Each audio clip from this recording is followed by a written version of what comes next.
نائب وزیر اعظم اسحاق ڈار سے ایران کے وزیر خارجہ کا ٹیلی فونک رابطہ۔ ترجمان دفتر خارجہ شفقت علی خان کے مطابق دونوں رہنماؤں نے مشرق وسطیٰ کی صورتحال پر خصوصی توجہ مرکوز کی۔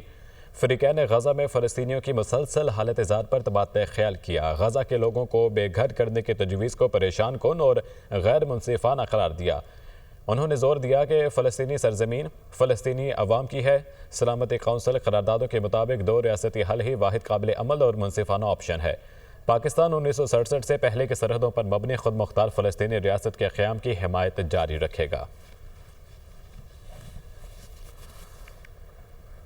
وزیر خزانہ سینیٹر محمد اورنگزیب کی پرتگال میں برطانیہ کے پارلیمانی انڈر سیکرٹری سے ملاقات۔ پاکستان میں توانائی، معدنیات اور انفراسٹرکچر کے شعبوں میں سرمایہ کاری کے مواقع پر گفتگو۔ محمد اورنگزیب نے پاکستان برطانیہ کے درمیان باہمی اعتماد اور شراکت داری پر مبنی قریبی تعلقات کا اعادہ کیا۔ وزیر خزانہ نے دونوں ممالک کے درمیان تعلقات کو مزید مستحکم اور پائیدار بنانے کی خواہش کا اظہار کیا۔ باہمی تعلقات کے فروغ میں عوامی رابطوں اور پاکستانی تارکین وطن کے کردار کو سراہا گیا۔ وزیر اعظم شہباز شریف کہتے ہیں کہ 2018 کے بعد دہشت گردی ختم ہو گئی تھی۔ یہ دہشت گردی کیوں واپس آئی؟ سوال پوچھنا پڑے گا۔ مشکل فیصلے کر چکے ہیں مگر آگے کا سفر بھی آسان نہیں ہے۔ 2023 میں IMF پروگرام خدشات کا شکار تھا۔ ہمارا IMF کے ساتھ $7 ارب کا پروگرام طے ہوا۔ IMF نے کڑی شرائط رکھی تھیں۔ اسلام آباد میں یوم تعمیر و ترقی کی خصوصی تقریب سے خطاب کرتے ہوئے ان کا مزید کہنا تھا کہ میرا بس چلے تو فوری طور پر 15% ٹیکس کم کر دوں۔ حکومت کا کام کاروبار کرنا نہیں، پالیسی بنانا ہے۔ 2018 کے بعد آپ نے دیکھا کہ دہشت گردی کا خاتمہ ہو چکا تھا، لیکن پھر بدقسمتی سے وہ لوگ دوبارہ یہاں پر آ گئے۔ مجھے بتائیے کہ جب دہشت گردی مکمل طور پر ختم ہو گئی تھی 2018 میں، تو کیا وجہ ہے کہ آج دوبارہ دہشت گردی دوبارہ یہاں پر سامنے آ رہی ہے؟ پاکستان نے ایک سال میں جو سفر کیا ہے، 2023 کی بات ہے، IMF کا پروگرام تھا، وہ ہچکولے کھا رہا تھا کیونکہ ان کی جو شرائط تھیں وہ بڑی کڑی تھیں۔ ہمارا IMF کے ساتھ 3 سالہ پروگرام طے ہوا $7 ارب کا۔ آپ کو گواہ بنا کر کہنا چاہتا ہوں کہ میرا بس چلے تو میں 15% ٹیکس اکراس دا بورڈ ابھی کم کر دوں۔ اس سال افغانستان میں ایک آئٹم کی بات کرتا ہوں، $211 ملین کی چینی ایکسپورٹ ہوئی ہے۔ یہ پہلی مرتبہ ہے کہ وہاں پر مکمل طور پر وہاں پر جو سختی کی گئی اور سمگلنگ کو بند کیا گیا۔ کاروبار آپ نے کرنا ہے، یہ PIA ہو اور دوسری تمام جو ہمارے جو SOEs ہیں وہ ہم نے آپ کے حوالے کرنے اور آپ نے ان کو چلانا ہے۔ عام انتخابات کو ہوئے 1 سال ہو گیا، تاہم اسے 80% سے زائد انتخابی عزرداریاں تاحال حتمی فیصلوں کی منتظر۔ پنجاب کے بیشتر ٹریبیونلز تاحال غیر فعال ہیں، جبکہ سب سے زیادہ عزرداریاں بلوچستان میں نمٹائی گئیں۔ رپورٹ کر رہے ہیں وقار علی سید۔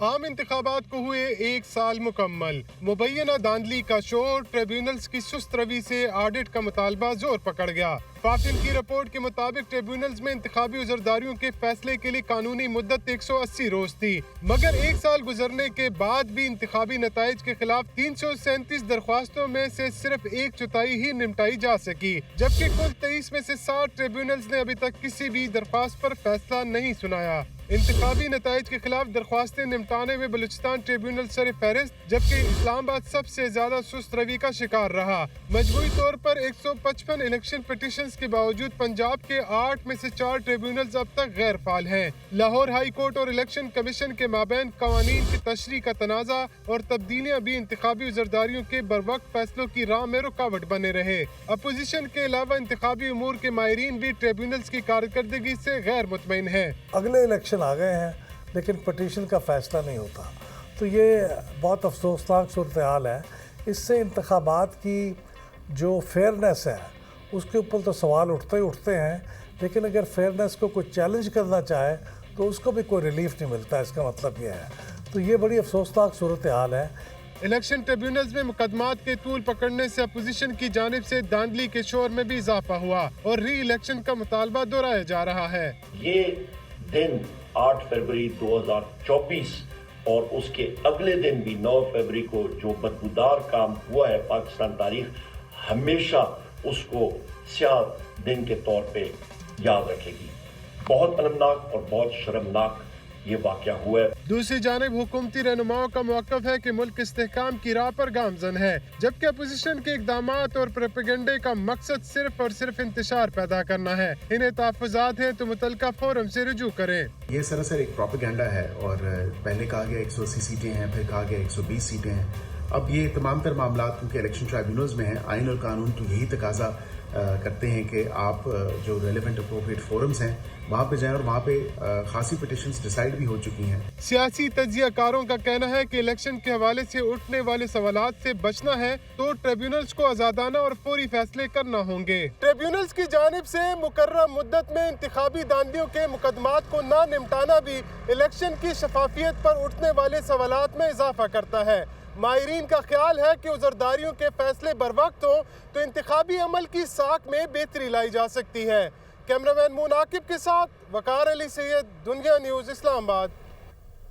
Chairman P T I barrister Gohar کا کہنا ہے کہ عوام کا مینڈیٹ جمہوریت کی بنیاد ہے۔ ملک میں جمہوریت تب ہوگی جب ووٹ کاؤنٹ ہوگا۔ رات کی تاریکی میں مینڈیٹ چوری ہوا، معیشت بہتر ہوگی تو عوام خوشحال ہوں گے۔ وہ سواپی میں جلسے سے خطاب کر رہے تھے۔ عوام کی مینڈیٹ ووٹ جمہوریت کی بنیاد ہے۔ جمہوریت تب مضبوط ہوگی جب ووٹ کاؤنٹ ہوگا۔ جب جمہوریت ہوگی عدلیہ آزاد ہوگی۔ جب عدلیہ آزاد ہوگا تو سیاسی استحکام آئے گا۔ جب سیاسی استحکام آئے گا تو معیشت کی بہتری ہوگی۔ جب معیشت کی بہتری ہوگی تو عوام خوشحال ہوگی۔ قربانیوں کا برملا اعتراف کرتے ہیں لیکن پبلک کی خلیج نہیں پڑنی چاہیے۔ راستہ نکالنا ہوگا، یہ یاد کرنا ہوگا اس وقت ملک ایک بڑے مشکل چوراہے پہ کھڑا ہے۔ ایک صوبے کے عوام کے مینڈیٹ کو آپ کو اگر قدر نہیں ہے، عوام کے مینڈیٹ کا آپ کو اگر قدر نہیں ہے تو جمہوریت ہاتھ سے جاتا جائے گا۔ وہ غیر جمہوریت قوت اسپیس لے لے گی۔ مشکل چوراہے پہ کھڑا ہے، دانشمندانہ فیصلے کرنے ہوں گے، ٹھنڈے مزاج کے ساتھ، نیک نیتی کے ساتھ سوچنا ہوگا۔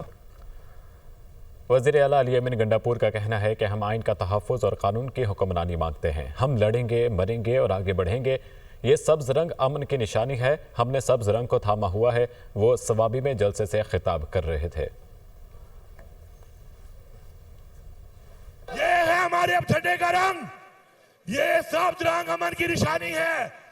اب تک ہم نے یہ سبز رنگ کو ہاتھ پہ تھاما ہوا ہے۔